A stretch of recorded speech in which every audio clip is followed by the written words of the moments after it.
আসসালামু আলাইকুম ওয়া রাহমাতুল্লাহি ওয়া বারাকাতুহু। এরপর আমাদেরকে জানতে হবে আমাদের ইসলাম ধর্ম সম্পর্কে। ইসলাম ধর্ম কি বা কাকে বলে এবং ইসলাম ধর্ম কখন আরম্ভ হয়েছে? প্রায় 1500 বছর আগে না ইসলাম প্রথম থেকে ছিল? এরপর ইসলাম ধর্মের সর্বপ্রথম প্রচারকারীকে বা ইসলাম ধর্মকে সর্বপ্রথম কে প্রচার করেছেন, এগুলো সম্পর্কে আমি আপনার সামনে আজকে তুলে ধরব। আরবি অভিধান অনুযায়ী ইসলাম শব্দের অর্থ হলো নিজেকে আল্লাহ তাআলার সামনে পরিপূর্ণভাবে আত্মসমর্পণ করে দেওয়া, বা আরো একটি অর্থ হলো শান্তি। ইসলাম ধর্মের অর্থ হলো শান্তিপূর্ণ। আর ইসলামিক শরীয়ত অনুযায়ী ইসলাম শব্দের অর্থ যদি আমরা দেখতে চাই, তাহলে সেটা হবে যেটা প্রিয় নবী হযরত মুহাম্মদ সাল্লাল্লাহু আলাইহি ওয়াসাল্লাম বুখারী শরীফের 8 নম্বর হাদিস শরীফে বলে দিয়েছেন যে বুনিয়াল ইসলামু আলা খামস, শাহাদাতু আল্লা ইলাহা ইল্লাল্লাহু ওয়া আন্না মুহাম্মাদান আবদুহু ওয়া রাসূলুহু ওয়া ইকামিস সালাতি ওয়া ইতাইজ যাকাতি ওয়াল হজ্জি ওয়া সাওমি রমজান।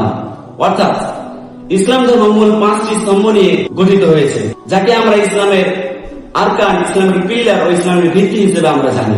যদি আমরা উদাহরণ হিসেবে দেখতে চাই, যেমন একটি ঘর তৈরি করার জন্য চারদিকে 4টি পিলারের দরকার হয়, সেই 4টি পিলারের মধ্যে যদি যে কোনো একটি পিলার না থাকে বা যে কোনো একটি পিলার ভেঙে যায়, তাহলে সেই ঘরটি সঠিকভাবে বা ভালোভাবে দাঁড়িয়ে থাকতে পারবে না বা সঠিকভাবে স্ট্যান্ড করতে পারবে না।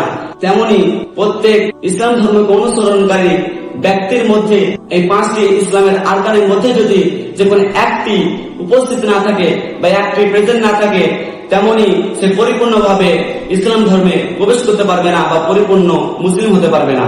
সেই 5টি জিনিস হলো যেটাকে প্রিয় নবী সাল্লাল্লাহু আলাইহি ওয়াসাল্লাম হাদিস শরীফে বলে দিয়েছেন যে সর্বপ্রথমত স্তম্ভ হলো শাহাদাত পাঠ করা, যেটাকে আমরা ভালোভাবে জানি আশহাদু আল্লা ইলাহা ইল্লাল্লাহু ওয়া আশহাদু আন্না মুহাম্মাদান আবদুহু ওয়া রাসূলুহু। এবং দ্বিতীয় স্তম্ভ হলো নামাজ পড়া, যেটাকে আল্লাহ তাআলা প্রত্যেক মুসলমান নর এবং নারীর উপর দিন ও রাতে 5 ওয়াক্ত নামাজ ফরজ করে দেওয়া হয়েছে। এবং তৃতীয়ত স্তম্ভ হলো যাকাত প্রদান করা, যে ব্যক্তি মালিকের নিসব হয়ে গেছে সেই ব্যক্তি যাকাত প্রদান করা। চতুর্থ স্তম্ভ হলো হজ পালন করা, যে ব্যক্তির সামর্থ্য রয়েছে বা পয়সা রয়েছে হজ করার জন্য সেই ব্যক্তির উপর হজ পালন করা।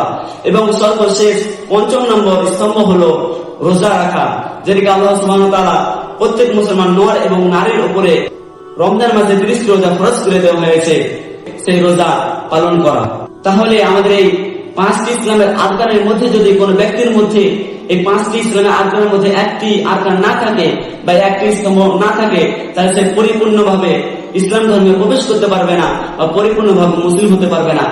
তারই কারণে আল্লাহ তাআলা যাতে প্রত্যেক মুসলমান নর এবং নারীর হৃদয়ের মধ্যে এই ইসলামের 5টি আরকানকে ভালোভাবে গেঁথে দেয় বা ভালোভাবে পরিচালিত করার তৌফিক দান করেন। আমি কমেন্ট বক্সে সবাই আমিন লিখে যাবেন।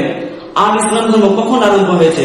বেশিরভাগ ব্যক্তি জানে যে ইসলাম ধর্ম প্রায় 1400 বা 1500 বছর পূর্বে যখন প্রিয় নবী সাল্লাল্লাহু আলাইহি ওয়াসাল্লাম মক্কা শহরে ছিলেন তখন ইসলাম ধর্ম আরম্ভ হয়েছে।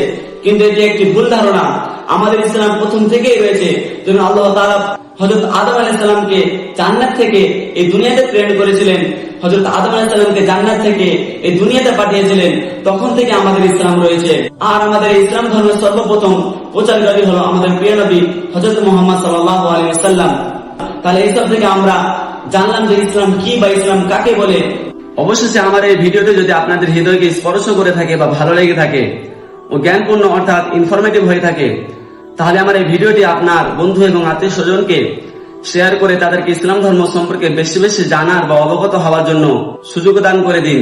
আর এরকমই আরো ইসলাম ধর্ম সম্পর্কে ইনফরমেটিভ ভিডিও দেখতে আমার এই নুরানি মল্লিক ইসলামিক ইউটিউব ও ফেসবুক চ্যানেলকে সাবস্ক্রাইব করে বেল আইকনটি অন ও ফেসবুকে ফলো করে দেবেন। নিচের ডেসক্রিপশন বক্সে আমার এই চ্যানেলের লিংক দিয়ে দিয়েছি। আর আপনারা কোন ইসলামিক বিষয়ের উপর ভিডিও দেখতে চান কমেন্ট বক্সে নিশ্চয়ই জানিয়ে যাবেন। দেখা হবে নেক্সট ভিডিওতে। জাযাকাল্লাহ।